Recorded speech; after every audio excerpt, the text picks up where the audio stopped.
La notion de liquidation préférentielle. J'ai l'impression dans mon petit écosystème d'entrepreneurs, start-upers, que c'est un terme qui fait trembler beaucoup de monde. Je lève 10 millions à une valo, mettons, de 100 millions. L'idée de la liquidation préférentielle, si je comprends bien, c'est de dire si demain je vends la société à une valo inférieure, à 50 millions, alors que j'avais fait rentrer mes derniers investisseurs à 100. La dilution qui est induite par ça, elle va être portée non pas par les investisseurs du dernier tour qui, eux, vont à minima récupérer leurs 10 millions, mais il faut bien que quelqu'un paye à leur place, et ce prix-là, c'est en premier lieu les fondateurs et éventuellement les investisseurs précédents qui vont devoir le payer. C'est vrai qu'à chaque fois où il y a un fonds ou un groupe d'investisseurs qui rentre, ils vont avoir un rang, mais ce rang va être dégradé par le rang des derniers entrants. Et ça peut être un sujet super compliqué. Je me mets dans la peau du financier qui doit modéliser la table de capitalisation dans tel ou tel scénario. Ça peut être un vrai casse-tête. Mettons qu'il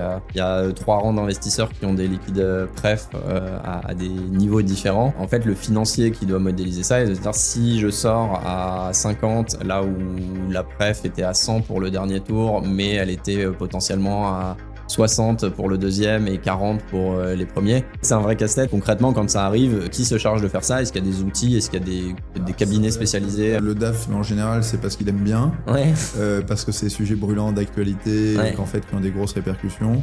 Et puis ces sujets-là, on aime bien y voir clair avant de les évoquer avec les personnes concernées. Et ça peut être aussi, si vous avez un bon conseil, le bon conseil. On essaie de prendre la main là-dessus. On a des matrices Excel qui nous permettent de simuler les scénarios en fonction des prix de sortie. Donc il y a des avocats qui savent faire de l'Excel. En tout cas, chez Operandi, c'est le cas.